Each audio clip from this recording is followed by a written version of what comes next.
Nestled on the Northumberland coast where the River Coquet meets the sea lies a village steeped in history and charm. Warkworth has a magnificent medieval castle that stands sentinel over a lovely village. Join us as we stroll its quaint streets and discover the history of its ancient ruins.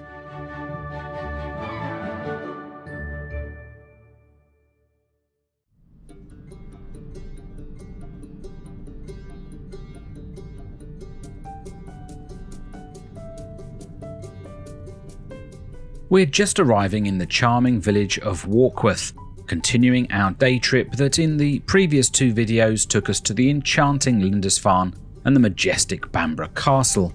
Day 2 of our trip was packed with adventure, perhaps a little too much. Unfortunately, the weather has taken a turn for the worse, but we are determined to explore the castle before it closes its gates for the day.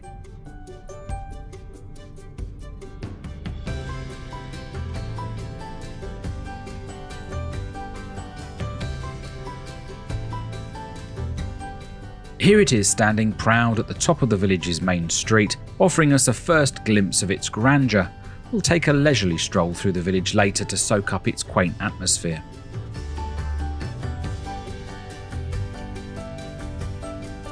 Warkworth is half a mile from the coast and situated in a picturesque horseshoe bend of the River Coquet in Northumberland. The castle is managed by English Hermitage and has a large car park you can use for free if you're a member. Details of entry tickets and opening times can be found here. Warkworth Castle stands as a testament to centuries of history, a silent sentinel that has witnessed the ebb and flow of power, conflict and ambition. Its imposing walls, once teeming with life, now whisper tales of bygone eras, inviting visitors to delve into its rich past. The earliest history is unknown, but historians believe a wooden fort may have stood here in Anglo-Saxon times. Warkworth Castle is first documented in the tumultuous aftermath of the Norman conquest. It is believed that the first fortifications on the site were erected by the Normans in the late 11th century, a modern bailey construction designed to assert control over the newly conquered territory. This early stronghold served as a strategic outpost, guarding the vital crossing of the River Coquet and securing the northern reaches of the Norman realm. In 1327, the Scots made an attempt to take the castle, but that failed, so in 1341 they came back and ransacked the village. In 1332, the castle passed to the powerful Percy family, a gift from King Edward III. They would leave an indelible mark on its history. Henry Percy, 2nd Lord Percy, already owned Alnwick Castle and the barony. Descendants still live there today, over 700 years. We'll visit the impressive castle later in the series and tell you more about the Percy family and tour the historic town. So if you're enjoying this castle tour, make sure you subscribe and see the rest of the series. Henry transformed the castle from a rudimentary fortification into a magnificent residence befitting their noble status. In fact, they preferred it to Alnwick Castle. They embarked on an ambitious program of expansion and embellishment, adding grand halls, luxurious chambers and imposing towers. The most iconic addition to the castle was the remarkable keep, a masterpiece of medieval military architecture. The keep's formidable walls and defensive features make it a virtually impregnable fortress, a symbol of the Percy's power and prestige. However, unlike other castle keeps throughout England, it was also built with comfort in mind, a place to live rather than just as a stronghold. The castle's past is interwoven with the turbulent tides of English history. It witnessed the Wars of the Roses, a brutal conflict that pitted the houses of York and Lancaster against each other in a struggle for the throne. The Percys, staunch supporters of the Lancastrian cause, found themselves embroiled in the conflict, and Warkworth Castle became a strategic pawn in the game of power. In 1461, the castle was besieged and captured by the Yorkist forces. a blow to the Percys' fortunes. However, they regained control a few years later, only to lose it again in the final stages of the war. We have entered the entrance hall of the Great Tower. This level consists of rooms dedicated to the comfort and well-being of the Percy family and guests. There is a page room, fuel and food store, scullery and secure storage and accounting room. If the Earl gave land or received money, it was recorded in documents and put in the underfloor safe.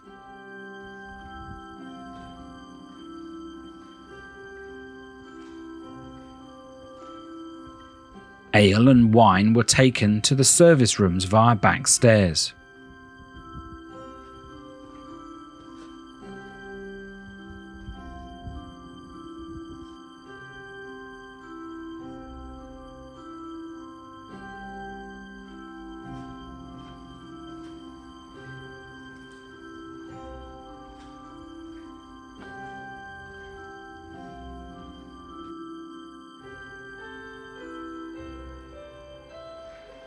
This is the main staircase to the upper levels, used by the family and guests only. At the top of the steps is the Great Hall lobby, where people would wait to enter the hall.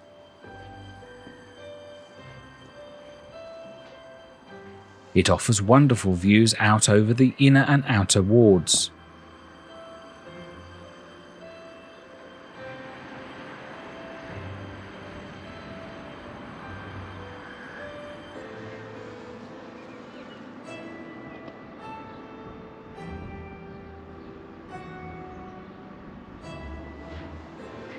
The first floor was a mixture of service rooms like the kitchens, buttery and pantry. There were some private apartments and the formal halls.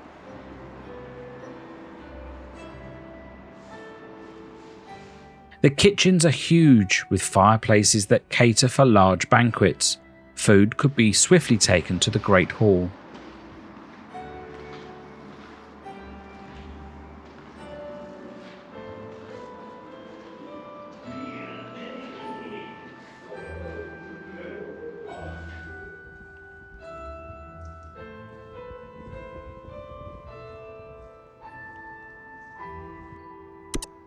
The upper level contains more accommodation, rooms for the senior household officials, and the tall viewing tower seen for miles around. I was really hoping to get a view from the tower, but that level is no longer accessible by visitors.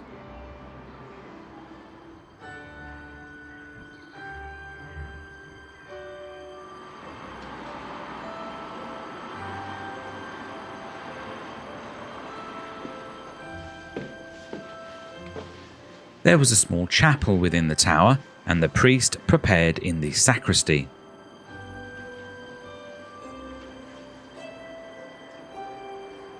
The castle's turbulent history continued into the Tudor era, as it was implicated in the Pilgrimage of Grace, a popular uprising against the religious reforms of Henry VIII. By the 17th century, Warkworth Castle had fallen into a state of disrepair. The Percy family no longer resided there, neglected its upkeep, and it gradually succumbed to the ravages of time.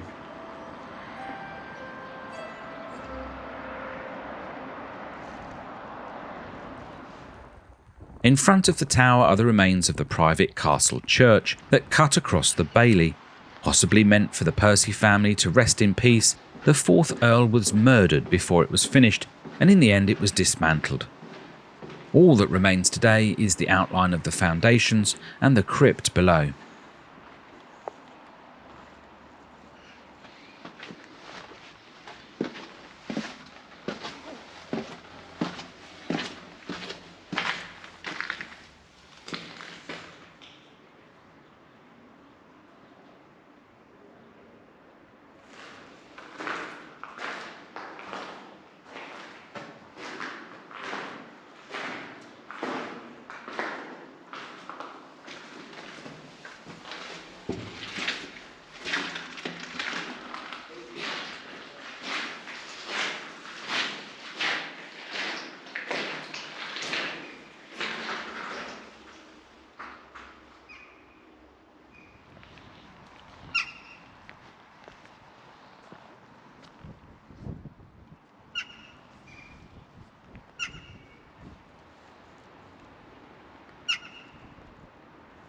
Another great hall was built in the outer ward before Henry Percy's keep. With a tower at each end, one is nicknamed the Lion Tower and still holds the coat of arms of the Percy family, the distinctive lion. There are some other coats of arms around it, but I've struggled to identify them. This tower also interestingly shows the spiral staircase taking you to each level. Kitchens, a buttery and a pantry were attached to the hall's north end. At the south end, the remnants of two Norman fireplaces remain visible.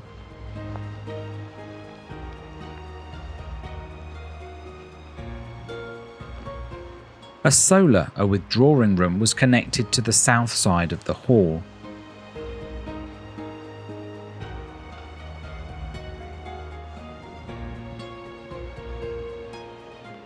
In the 19th century, the castle underwent a revival, became a popular destination for romantic artists and writers who were captivated by its picturesque ruins and evocative atmosphere.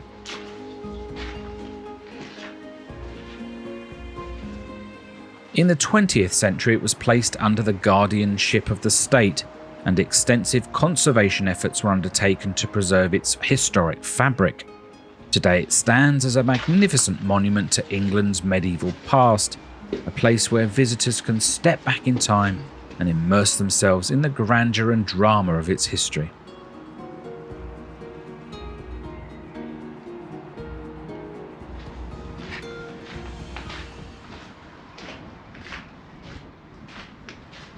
As we leave the grounds, notice the moat, once much deeper and filled with water from the river. The depth and near vertical incline making it very difficult for would-be attackers.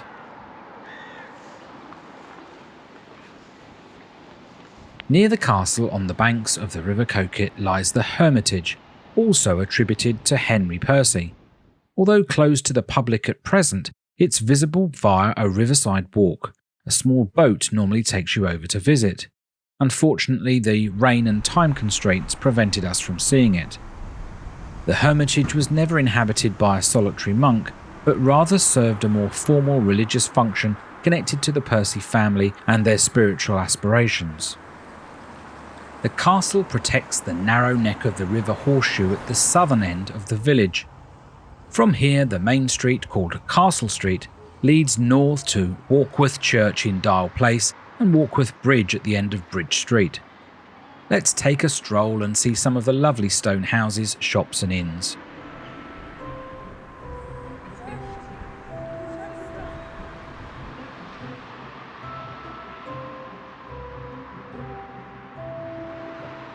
As we mentioned earlier, Warkworth existed during Anglo-Saxon times, and when King Ceolwulf of Northumbria retired from his kingdom in 737 AD, he granted Warkworth and 4 other villages to the monks at Lindisfarne, which he too would be joining.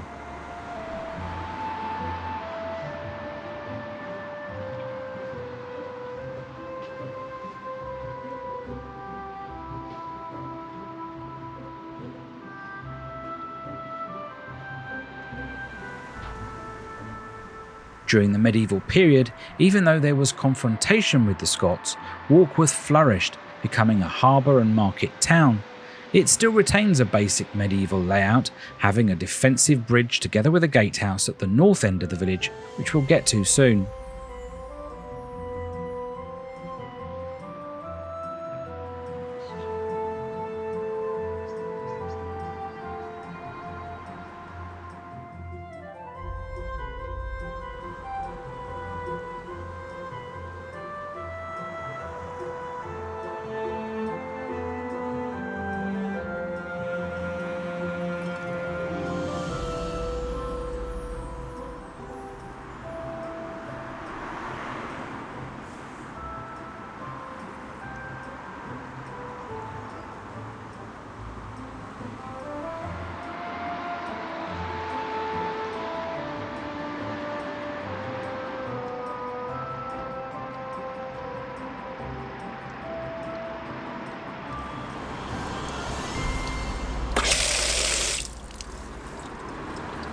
There are 3 pubs in the village, The Castle Brewhouse is part of the Sun Hotel with its own microbrewery next to the castle, whereas the very pretty 18th century Hermitage is right by the Market Cross opposite the even older and historic Mason's Arms.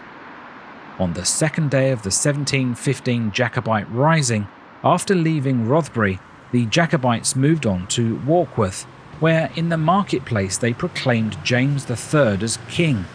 An inscription across a beam inside the Mason's Arms records that on the 8th of October 1715, the Earl of Derwentwater and 40 of his followers dined at the inn. Whilst the shops are now closed for the day, the greenhouse is a delightful gift shop and homeware store. There's a village store, a gallery and a boutique fashion shop to explore.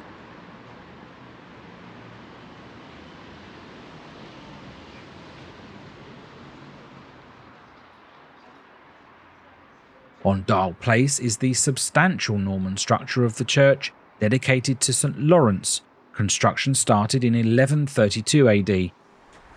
However, a wooden Anglo-Saxon church stood on this site as far back as 737 AD, presumably when King Ceolwulf gifted the village to Lindisfarne Monastery.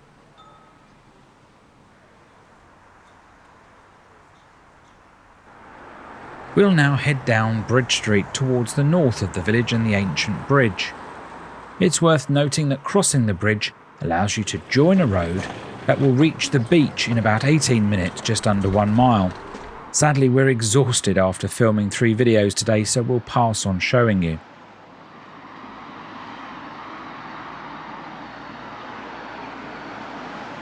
There are many places to stay in and around the village. Ahead of us is the elegant Warkworth House Hotel, a Georgian structure built in 1820 as a coaching inn, replacing 4 18th century tenant houses that previously occupied the site.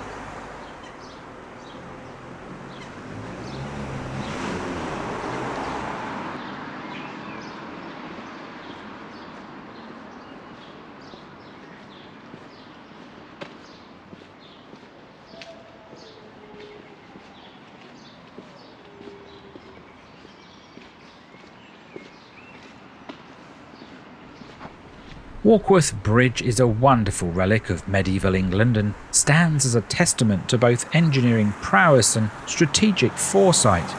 Constructed in the late 14th century, this stone bridge spans the River Coquet, and remarkably, it is the only surviving fortified bridge in England.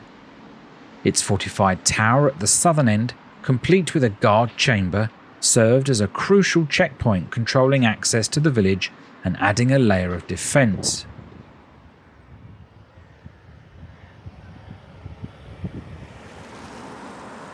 This bridge served as more than just a protective barrier. For centuries, it was a lifeline for travellers and trade, its 2 graceful arches echoing with the footsteps of countless passers-by.